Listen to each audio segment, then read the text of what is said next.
always being safe, providing jobs. We do things that nobody else did in the market at the time. We provided helmets that were DOT certified, Department of Transportation certified, US Department of Transportation certified, which means that if you get in a motorcycle accident with that helmet, that you are protected. We put Bluetooths on our helmets so drivers did not use their phones while they're on their motorcycles so they could get directions through their Bluetooth headsets. We provided drivers with these high-end bikes that were 200cc's, and we maintained the bikes because a bike that is not well maintained could and is more likely to get in an accident.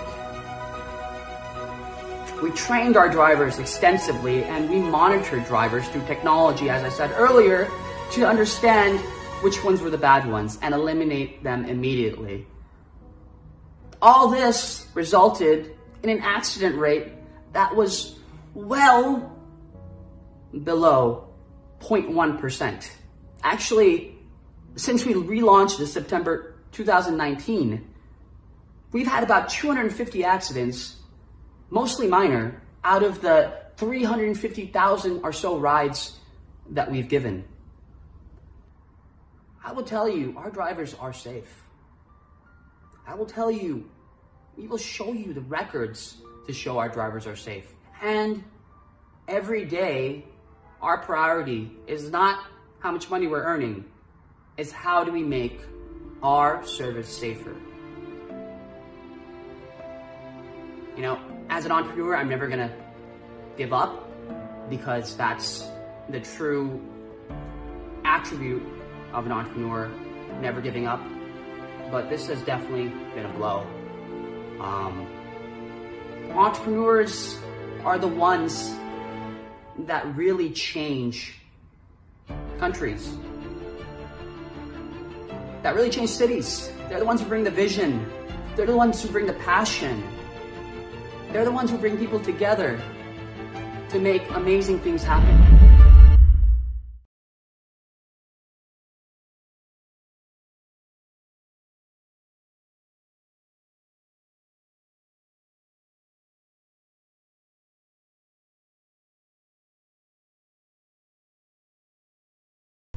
Good morning and welcome to Today the News of Vanguard Live. My name is Damlola Obushaki and I'm with my co-host Precious Chukudi. And of course on Today the News we read and give in-depth analysis on the dailies across Nigeria.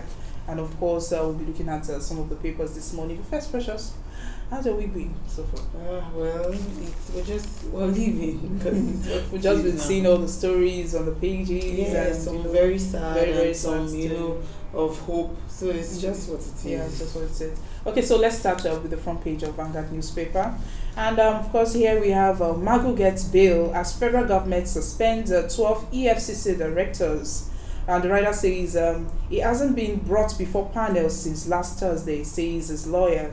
Adds it's yet to see allegations against him. Inspector General of Police writes Magu's lawyer says he has no hand in his detention. And you can see that on page 5. Now moving on to other stories on page 4, we have NAF's first female combat chopper pilot dies in auto crash. And on page 9 we have Obaseki, Izeyam Obika over protest against APC running mates, harassment of supporters. On page 10, Amotekun recruitment process will be devoid of partisanship.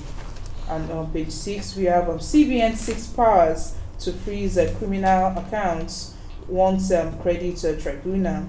On page 12, we have everybody on NDDC board should be removed. On page 11, we have a mother of Fahim Salah, Gokada Mons suspends operations. FEC OK's 12.66 trillion naira 2021 budget proposal. Now, on the stories above, on page 6, we have 774,000 jobs. Senators, reps insist program remains suspended. And lastly, on the front page of Vanguard, we are on page 8, we have WAEC Malls postponement of SSC.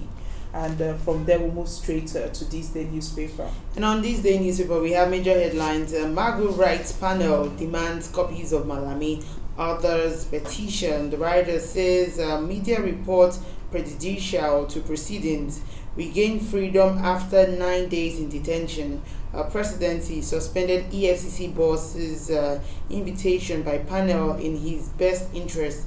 Commission secretary, 11 other top officials suspended.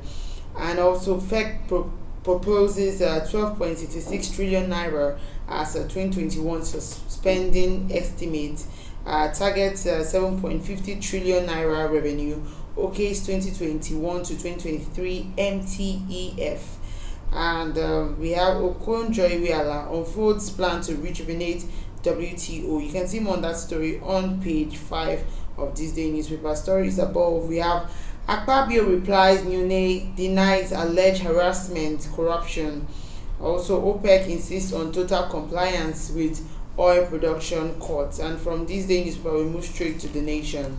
And on the front page of Nation, we have Southwest states to reopen schools August for the West African Senior Secondary Certificate Examination. Ebonyi pupils to resume next month. Federal government insists pupils won't sit for examination. You can see the details of this on page 8. And also we have ship owners seek government intervention in secure anchorage and area disputes. And you can see this on page 8. And moving on to pages 2 and 3, we have My Girl Wonderful, Brilliant, Grieving Dad Laments Young Pilot's Deaths.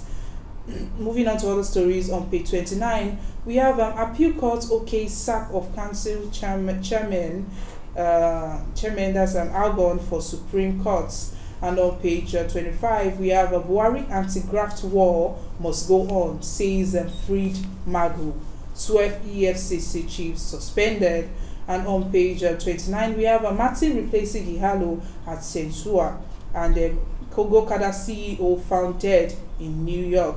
And moving on to other stories on page 6, we have Obaseki, PDP struggling for relevance, says APC. AALP ADC substitute candidates. PDP denies attacking Ize-Iyamu's running mates. And that's all we have on the front page of this Nation. From there, we'll move straight to the Punch. And on the Punch newspaper, we have main headlines. Southwest State, Ebonyi, Cross River on collusion costs with federal government. Rider, Southwest State, ready for WASC, proposed August 3 for SS3 resumption. It's not safe for schools to resume yet. Federal government insists. While consulting other West African countries on WASC date, minister. And there's a photo stories of two trailers struggling to pass a road that is already flooded, and also flooded places somewhere in Agege Motor Road, Mushin, Lagos. And page 9, I didn't sexually harass ex-NDDC managing director, Akpabio says. On page 12, for election rigging, APC petition CP demands Ondo ex-SSG's prosecution. And stories beneath, we have police release Magu, Buhari suspends 12 EFCC directors. You can see more on that story on page 9 and page 4. Copper, one other rescued as Ogun police kidnappers clash.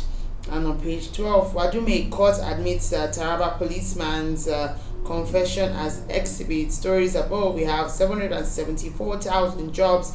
Senate holds closed sessions. National Assembly to meet Buhari. I see that story on page 7. And lastly, on page 2 of the Punch newspaper, we have I spoke with Tolu Lope at 1 p.m. but at 5 p.m. I was told she was in mortuary. Father of Nigeria's first female combat helicopter pilot says, and that's all we have on the front page of the Punch newspaper. Okay, and that's all we have on the paper review. But of course, we'll be going on a short break, and after we return, with going straight into the analysis statement. Stay with us, we'll be back.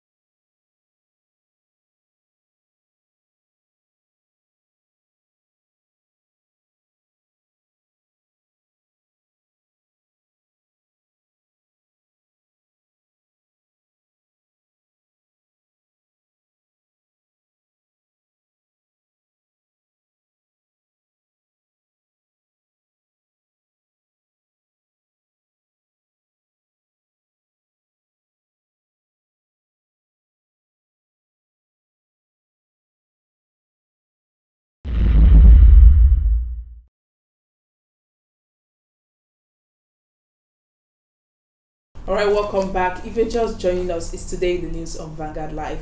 My name is Damilola Ogunshaki, and I've been with my co-host Precious Chukudi. And of course, we've reviewed some front pages of the papers like the Vanguard, This Day, The Nation, and The Punch. And right now, we're going straight to the analysis segment. I'll be starting with the front page of Vanguard newspaper, and that's the story of Magu. Magu gets bail as federal government suspends 12 EFCC directors. So the suspended acting chairman of EFCC was released yesterday. He was granted bail by the Justice Ayo Salami-led presidential panel investigation. Allegations leveled against him. Magu's lawyer, Mr. Wahab Shitu, who confirmed this yesterday night, said no terms were given for his release. That he was released yesterday evening, and prior to his release, Shitu had complained that his clients had not appeared before the panel for 4 days. Now, and Inspector General of Police Muhammad Adamu had also told the suspended EFCC chairman that the police had no hand in his detention. Shitu also said that the EFCC boss was yet to officially receive a copy of the allegations leveled against him, and requested the panel to ask the Inspector General of Police to release him from custody in order to prepare him for his properly for his defense. So I think that's why it was really. Meanwhile, 12 directors of the EFCC have been suspended. This story for this morning now on the front page now, it's making me wonder. We've seen some of the stories on front pages this week, and we've seen day 7, day 6, day 7, and this, and is Shitu now coming to say that the mandate really he has not appeared before the panel for some days. So we are really wondering what is going on, and why are we getting this story this morning. So there's really a lot of question mark to that. All right, moving on. Ibrahim Obaseki bicker over protest against the APC running mate, supporters harassment, and the Edo political atmosphere was charged as a staccato of accusations and counter accusations as refined by the campaign organizations of the APC and PDP and their candidates. And the first exchange of brickbats was over a protest against the deputy governorship candidate of the APC, Mr. Gani Audu, and when he visited the traditional ruler of the Agbede community. And the second was the allegation of the APC candidate, Pastor Osage Izeyamo, that Governor Godwin Obaseki was harassing APC's supporter who refused to defect with him to the PDP. Also, Mr. Crusoe Osage, the special advisor on media and communication strategy to Governor Obaseki, dismissed the accusation as balderdash, saying with the mass exodus of Obaseki's supporter to PDP, we have no reason to harass anyone. And I think it's just all these things is just coming from the rise of the fact that people will basically be talking. This is the election period coming soon, and so different factions will be coming out to say this person is against me or is using people against me. So the Obaseki media and also communication strategy has come out to say this is not what's happening. We cannot start to harass people. We don't have power to be harassing anyone at this point in time. Okay, so moving on from that story, we have the Amotekun story. That's a recruitment process will be devoid of partisanship. And okay, so Ekiti State government yesterday assured that the recruitment process into its security network codenamed Amotekun would be true, transparent, and non-partisanship. Similarly, says no fewer than 500 persons have been recruited into the Amotekun corps in Ondo State. The Ekiti State government, however, solicited the support of the traditional institutions in the recruitment personnel with with proven integrity and character into the security network.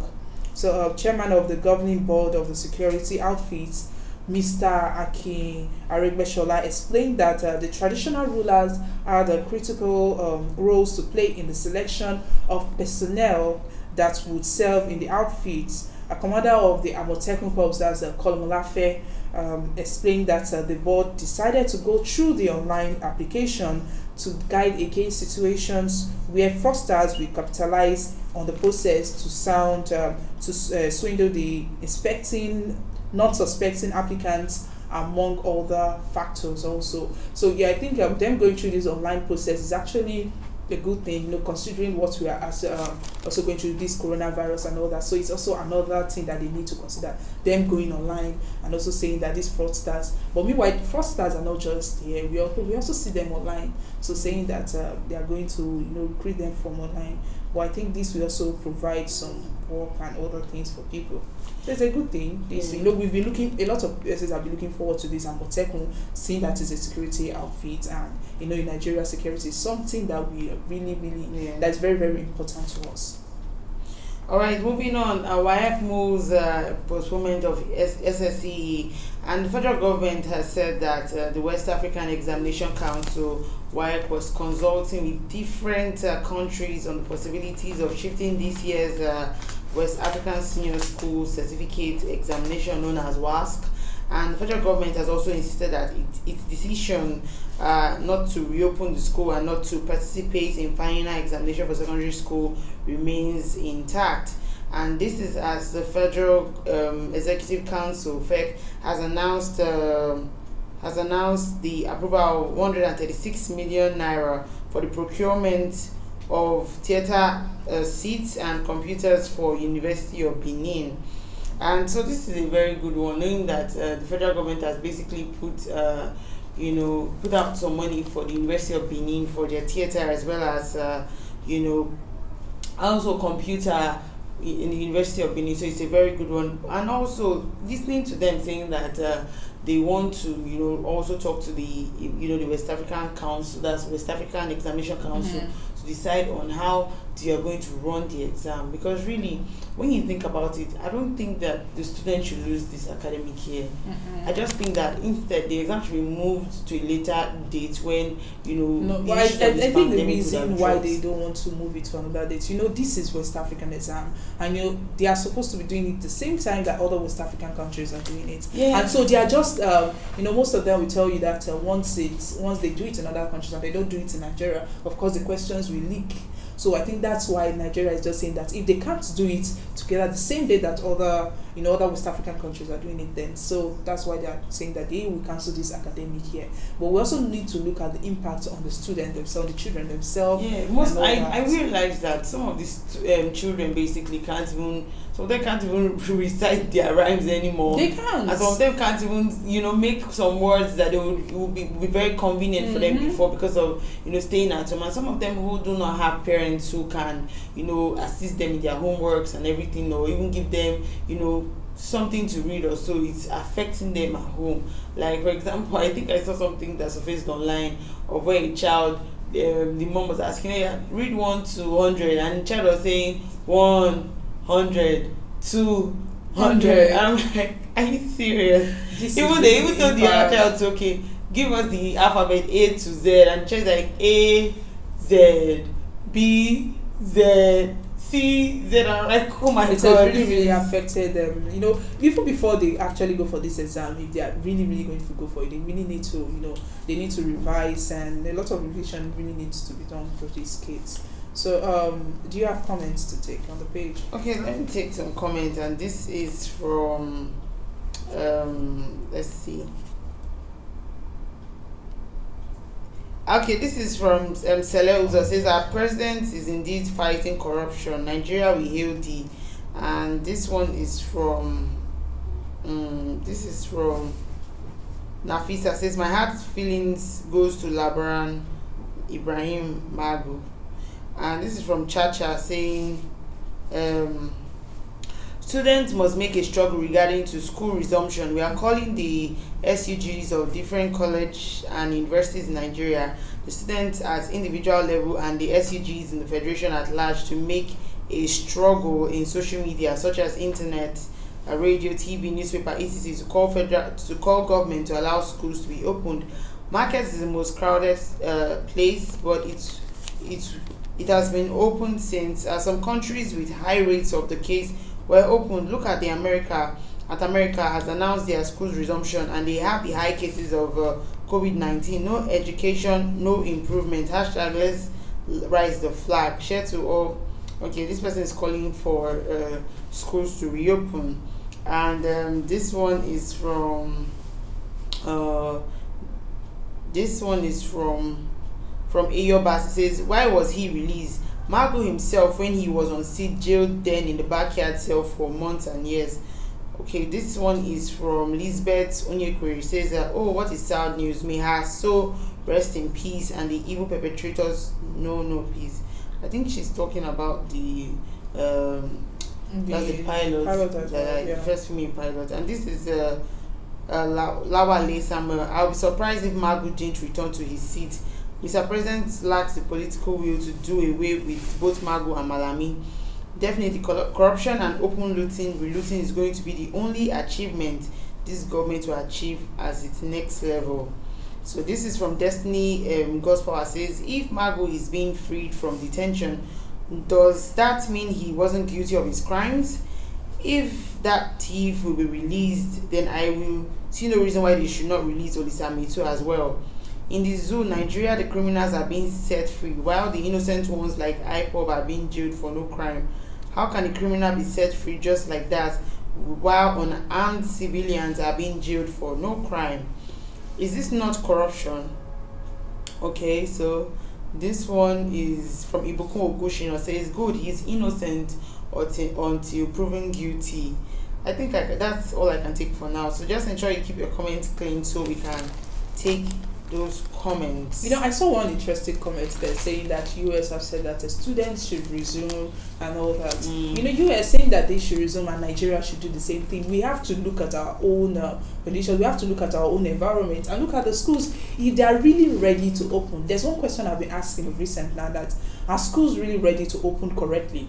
You know, we're talking about I think we're talking about markets and other places that are open, and we know that some of them, they are not really obeying these rules. Even the people that even have the facilities, you know, to do this, you know, to follow the safety guidelines, some of them, you know, it's very difficult then for them to follow it. And you know, Nigerians, we are very, very stubborn. It's whatever you want to do that you're going to do.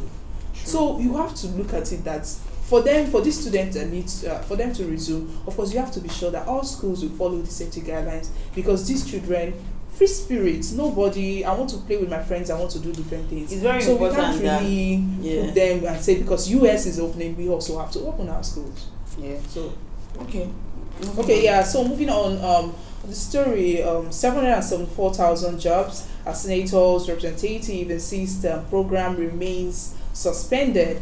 So lawmakers in the two arms of the National Assembly, the Senate and House of Rep, insisted yesterday that the special work program designed to create 774,000 jobs for Nigerians remained suspended.